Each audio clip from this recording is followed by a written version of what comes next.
Buenas noches amigos de Pueblos y Leyendas, hoy les tenemos un programa espeluznante. Les recomiendo preparar su café, suscribirse al canal, subir el volumen y apagar la luz. Yo soy Hugo Flores y este es el episodio del lunes 12 de junio. Comenzamos. Hola a todos los que disfrutan como yo y a los que brindan sus historias para que Pueblos y Leyendas sea el canal que es ahora. Todos sabemos que va a llegar muy lejos. ¿Saben? Creo que estoy loquita. Es lo que me decía mi mamá cuando era pequeña y le contaba lo que me pasaba. Durante mi vida me he preguntado cómo sería mi vida si me creyeran. Si tan solo alguien, una persona de las más cercanas a mí, me creyera cuando le digo las cosas.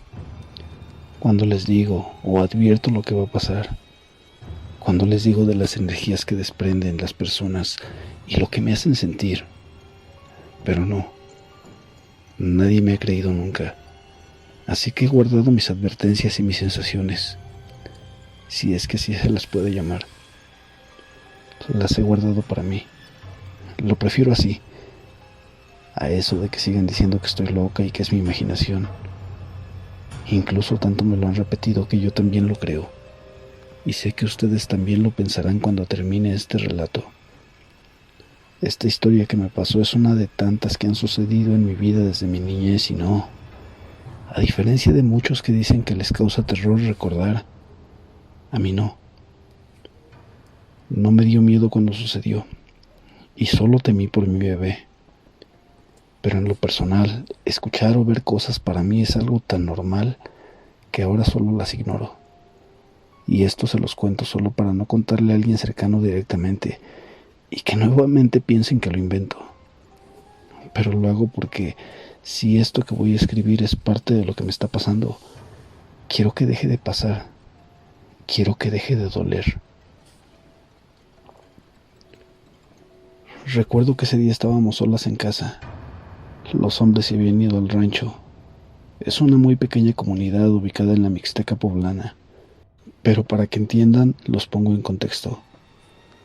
Vivíamos en una casa grande que hicimos entre todos con mucho trabajo. Hablo de mis suegros, los papás de mi esposo, mi cuñado y su esposa y sus 2 hijos, y mi esposo y yo con mi hijo, cada uno con sus respectivas recámaras, pero compartiendo el resto de la casa. Los papás de mi esposo son originarios de un ranchito. Le llamo así porque aún es una ranchería, tan solo con 80 jefes de familia en el padrón. Por eso aún no alcanza el título de pueblo. Ahí en ese rancho, su familia quiso hacer una casa, y justo se encontraban en construcción. Era para descanso, decían, para juntar a toda la familia en reuniones ocasionales, ya que tenían más hermanas, todas casadas. Como bien dije, ese día estábamos solas las 3 mujeres de la casa con los niños. El día transcurrió normal hasta el anochecer cuando ellos hablaron por teléfono para decir que ya venían de regreso. De ese lugar a la casa era 1 hora y media de camino, en una carretera completamente solitaria, iluminada solo por 1 o 2 lámparas que se encontraban en alguno de los poblados que se encuentran a la orilla de la carretera, pero en su mayoría es cerro. Todo absolutamente despoblado. Cuando ellos llamaron solo dijeron que ya regresaban, que por favor calentáramos la cena y que mandáramos a los niños a dormir, que pusiéramos ajo debajo de sus almohadas. En realidad esa instrucción en lo personal se me hizo extraña, y no lo digo por lo del ajo, ya que eso era una costumbre que yo tenía, sobre todo porque mi esposo viajaba mucho y era común que llegara muy noche. Y lo hacía porque decía mi suegra que eso solo los protegía de los malos espíritus o malos aires, como suelen llamarles comúnmente.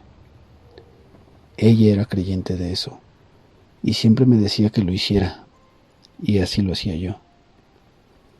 Sin embargo, la orden de mandarlos a dormir era rara, ya que a veces los niños jugaban hasta tarde, y a veces con el pretexto de esperar a sus papás, los dejábamos. Pero ese día ellos ya dormían. Cuando llegaron, solo mi suegro y mi esposo bajaron de la camioneta. Salimos a recibirlos, pero nos dijeron que nos metiéramos a la casa. Nosotras hicimos caso sin preguntar, ya que pude ver que no llegaron solos, que en la batea de la camioneta iban unos tipos que ya se querían ir.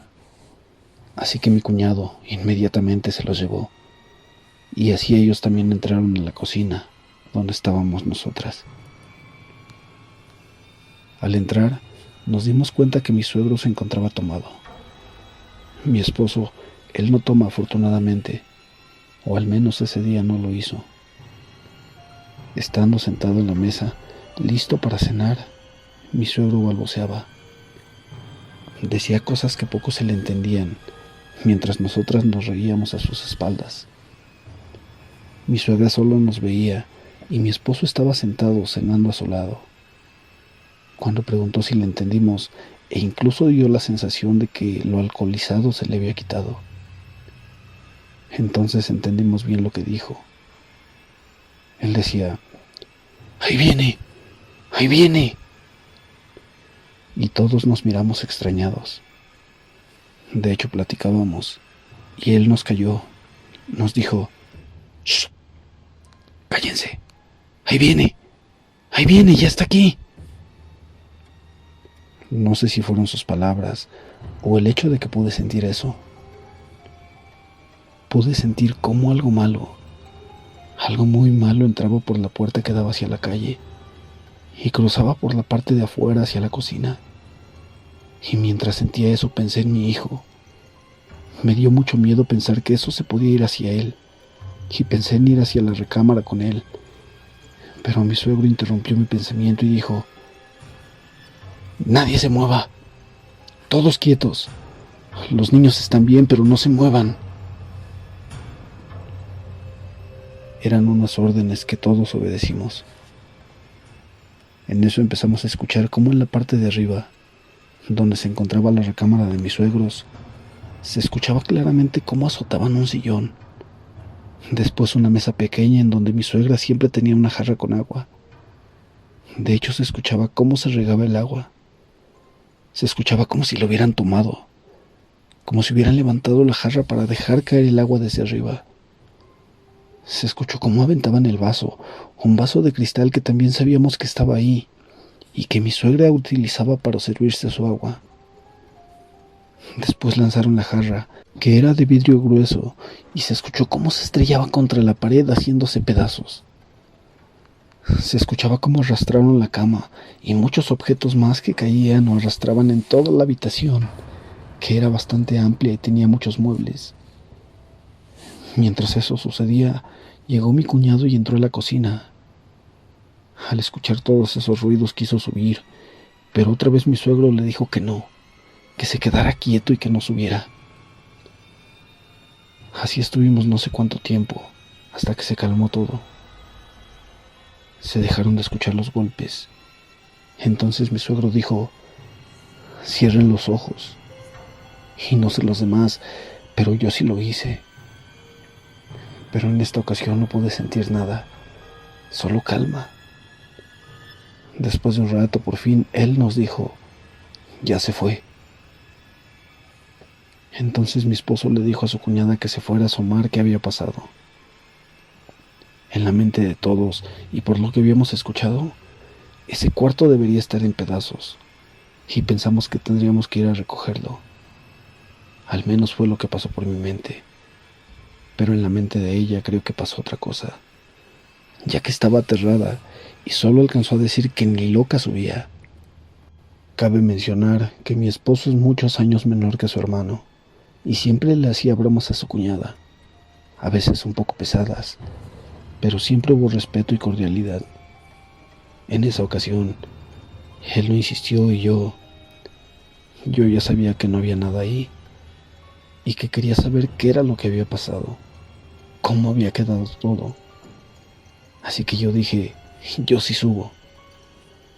Y comencé a subir las escaleras. Mi esposo me pidió que tuviera cuidado.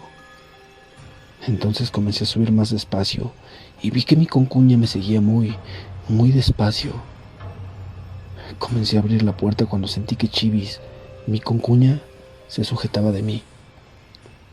Tenía mucho miedo, pero al abrir la puerta, lo que era curiosidad se transformó en desconcierto, ya que ahí, donde 6 personas minutos antes habíamos escuchado cómo la destrozaban, ahí no había nada. Todo, absolutamente todo estaba en su lugar. Ahí no había pasado nada. Desde la cocina escuché que preguntaban cómo estaba todo. Respondí que bien, mientras ambos revisábamos hasta el baño, sin encontrar absolutamente nada tirado. Entonces los demás subieron para ver y comprobar lo que dijimos. Tampoco podían creerlo, y así bajamos todos.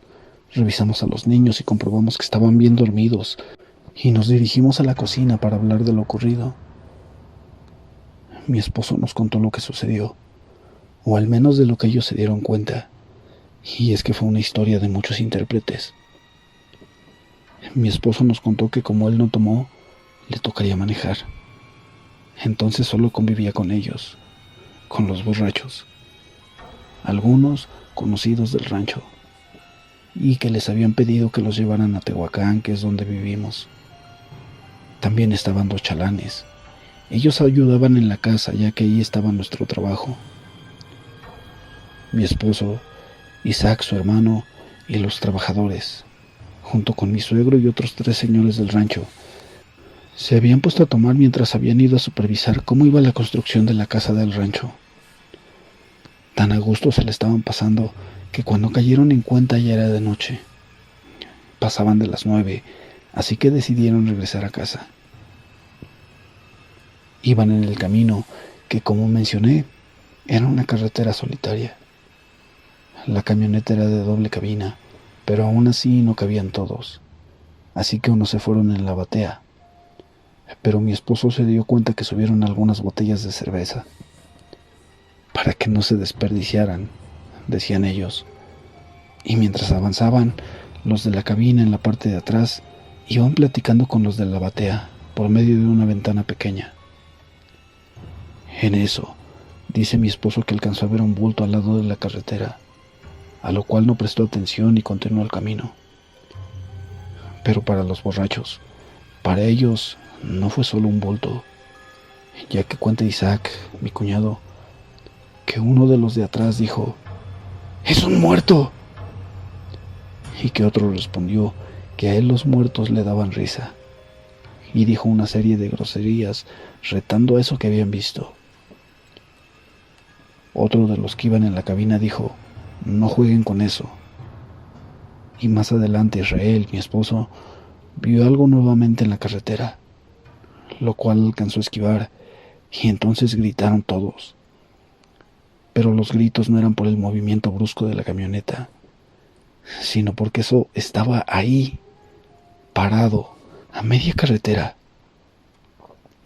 Entonces todos aterrados comenzaron a decir que los iba siguiendo.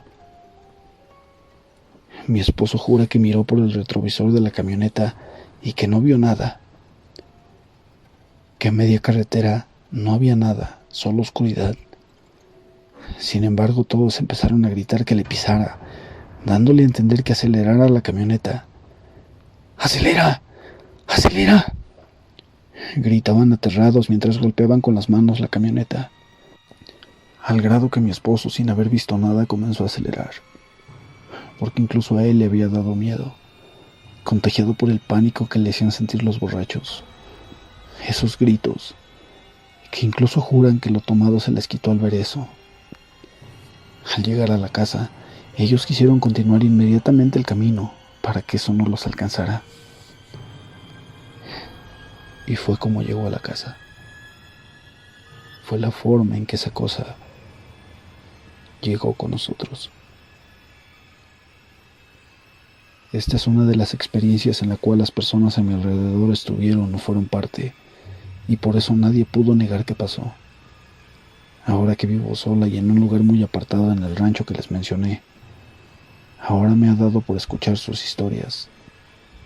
Me gusta escuchar las historias de pueblos y leyendas y saber que somos muchos a los que nos pasan ciertas cosas, aunque cada uno tiene su manera especial de percibirlas.